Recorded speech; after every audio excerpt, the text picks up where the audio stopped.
کہ آج اس ہال میں لگی ہوئی قائد کی تصویر آپ سے پوچھ رہی ہے، آگے آپ کھڑے ہوئے ہیں کہ جنرل تم تو سرحدوں کے رکھوالے ہو، تم کو ایوان اقتدار کی راہ کس نے دکھائی ہے؟ اور ہمیں اپنے اس پڑوسی ملک سے سبق سیکھنا چاہیے جہاں سے مشاہد صاحب تشریف لائے ہیں اور آپ عنقریب جانے والے ہیں، ان کی اور ہماری تاریخ آزادی. The last speaker for this discussion on national integration, Sayyid Adnan Kakakhail Sahib, seat number 93, Jamiatul Ulum Islamia, Banori Town, Karachi سے تعلق ہے ان کا.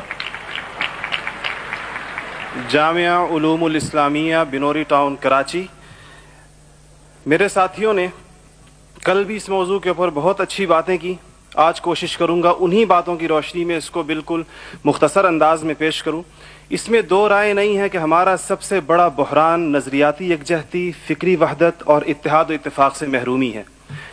مگر سوچنے کی بات یہ ہے کہ یہ محرومی 58 سال گزرنے کے باوجود ابھی تک کیوں ہے. اس کی وجہ یہ ہے کہ وہ جو بنیادی پلیٹ فارم دیا گیا تھا کہ پاکستان کا مطلب کیا، لا الہ الا اللہ، اس پر کنفیوژنز پیدا کر دی گئیں. ایک سوچے سمجھے منصوبے کے تحت ابھی تک پوچھا جا رہا ہے کہ پاکستان کیوں بنایا گیا تھا، قائد کا ویژن کیا تھا. کیا یہ چیزیں بہت کلیئر نہیں ہیں؟ اور کیا اس سوال کا جواب میں یا آپ دے سکتے ہیں یا وہ نسل دے سکتی ہے جس نے تخلیق پاکستان کے خاکے میں اپنے خون سے رنگ بھرا تھا؟ یہ ان کی روحوں کے ساتھ مذاق ہے، یہ ان کی روحوں کے ساتھ مذاق ہے، یہ ان کی قربانیوں کا مذاق ہے کہ جی آپ تو کٹ مرے، ہمیں سمجھ ہی نہ آیا کہ آپ کا مسئلہ کیا تھا. ہمارا دوسرا بڑا مسئلہ امن و امان کی دیگرگوں صورتحال ہے، اور بدقسمتی سے اس کو بعض اوقات کہا جاتا ہے کہ اسلام ذمہ دار ہے. حالانکہ قرآن کا مطالعہ بتاتا ہے کہ سب سے زیادہ اسلام امن و امان کے اوپر زور دیتا ہے.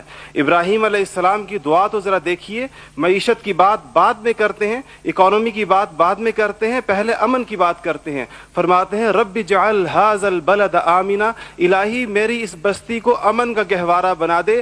پھر فرماتے ہیں ورزق اہلہ من الثمرات، اس میں رہنے والوں کو ان کی معیشت بھی ٹھیک کر دیجئے. اور اللہ تعالیٰ بھی جب اپنے انعامات گنواتے ہیں تو فرماتے ہیں ابراہیم علیہ السلام کو کہ وَإِذْ جَعَلْنَا الْبَيْتَ مَثَابَةً لِلنَّاسِ وَأَمْنًا، ہم نے آپ کو ایک ایسی جگہ بسایا جس کو بار بار آنے کی جگہ اور امن کا گہوارہ بنایا.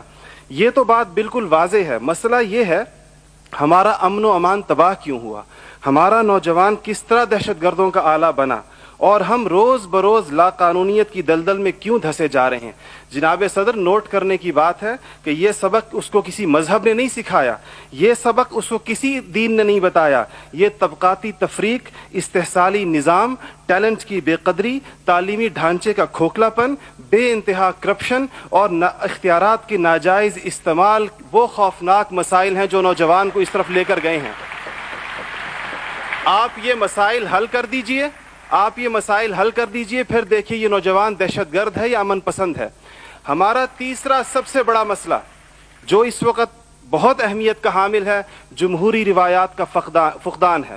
ہم ابھی تک حقیقی جمہوری کلچر اور عوامی مینڈیٹ کے احترام کے ماحول کو پیدا کرنے میں ناکام رہے ہیں.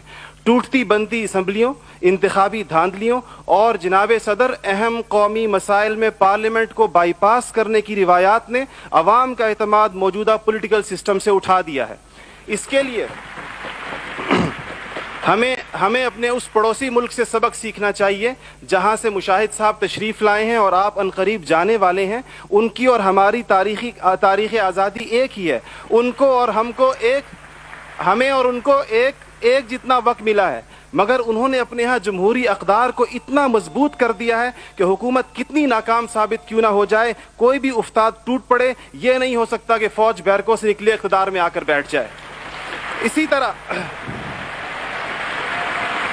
جناب صدر، میں یہ سمجھتا ہوں کہ آج اس ہال میں لگی ہوئی قائد کی تصویر آپ سے پوچھ رہی ہے، آگے آپ کھڑے ہوئے ہیں کہ جنرل تم تو سرحدوں کے رکھوالے ہو، تم کو ایوان اقتدار کی راہ کس نے دکھائی ہے. اور جناب والی، جناب اعلیٰ، ہمارا تیسرا سب سے بڑا مسئلہ ایلیٹ کلاس اکانومی ہے. آپ کے